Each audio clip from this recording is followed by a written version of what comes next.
Hi, everybody. My name is Unique, also known as the Baby Landlord. And today I'm going to talk about how did I get from Section 8 to property owner? Stay tuned.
So, how did I get from Section 8 to property owner? Ooh, wouldn't you like to know?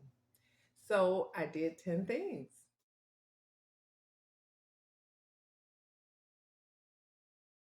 The first thing I did, I envisioned. What do I mean by envisioned?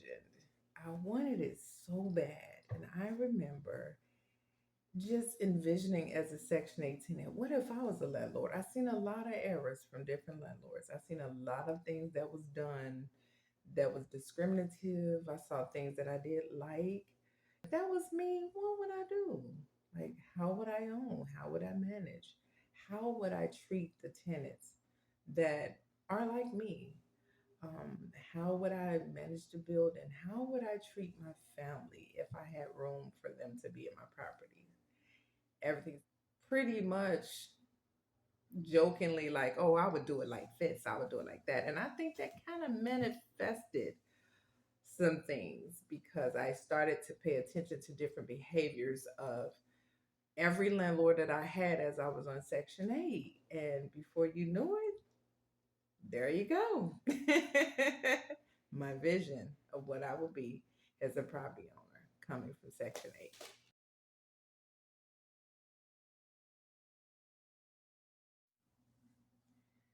Another thing I did, I saved. Listen, guys, when you're in Section 8, more than likely you're poor. You're not working, or you may be working part time, or if you're working where you have to pay a chunk of your own rent, uh, obviously you qualify for Section 8. So, well, in my case, what I did was I was fortunate enough to get the advantage of a new program system that Section 8 started. And in this program, what they did was they had a new rule that they only would recertify every 2 years instead of one. Okay, so let me give you an example. What had happened was I started working for the IT, basically, I'm an IT technician. And I contracted a lot. And you know, with contracts, it can either go from long term to short term to extended or just for a few months or a day. It all depends. So in that, it gave me leverage to one, I'm sorry, build um, experience as well as make money. So I started out, I think my first IT job. No, my official first IT job at Chase Bank was $17 an hour.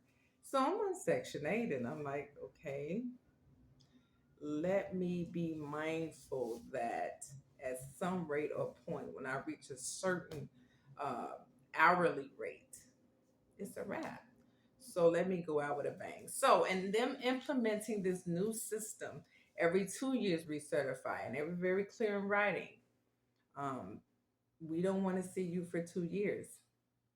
So I got a job working at Chase Bank, $17 an hour. And I called my worker despite what was said because, when you're in governmental programs, you have to CYA. I digress on what the A means, but I'm pretty sure you know.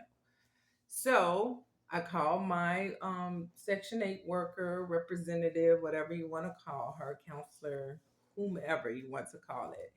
And I said, I'm working.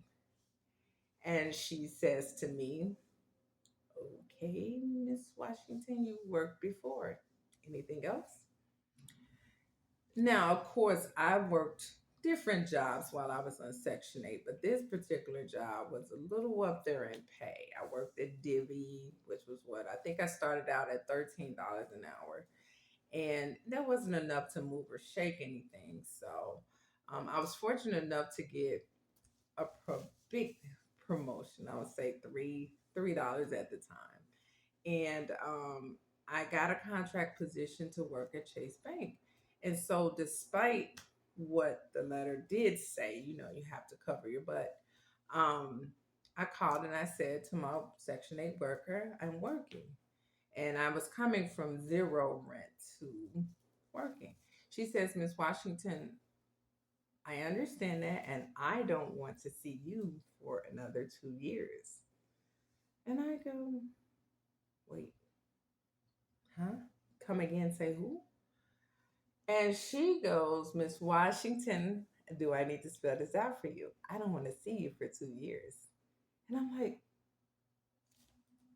but okay. So at the time, I was getting the $17 an hour, plus I was getting child support. You already know when you tell someone like me, well, if you don't know, you're about to know, that she can keep $17 an hour as her payment while my rent was fully paid because I was coming from zero rent. The first thing I thought of was stack money as quick as possible, as much as possible, right away.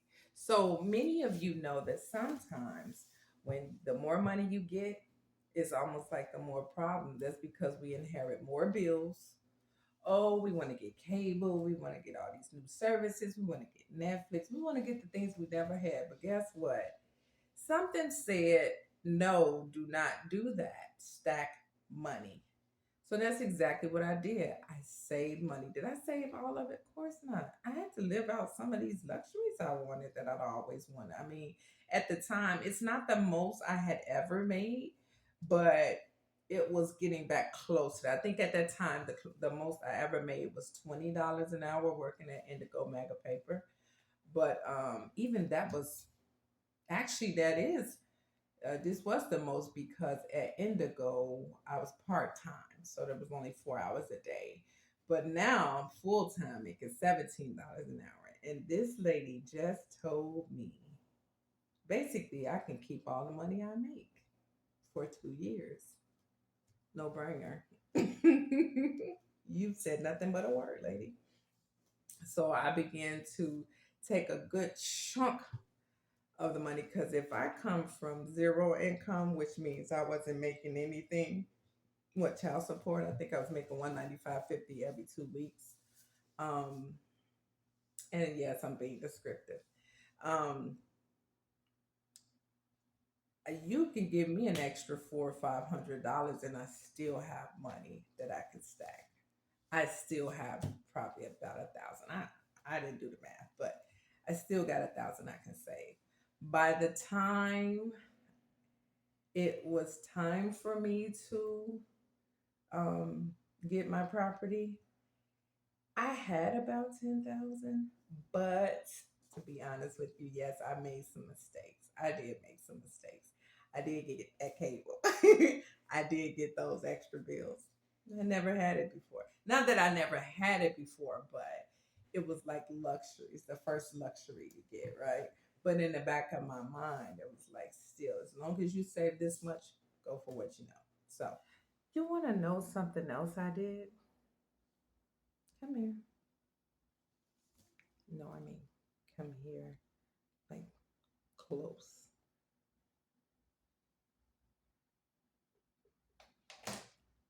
I prayed. Now, I don't mean the cliche pray. Let me get my glasses back on. No, no, no, no, no, no, no, no, no, no, no. I'm talking about I needed freedom. Being on Section 8 makes you feel like you're in mental slavery. Being on Section 8 makes you feel trapped. I'm so fortunate for the program.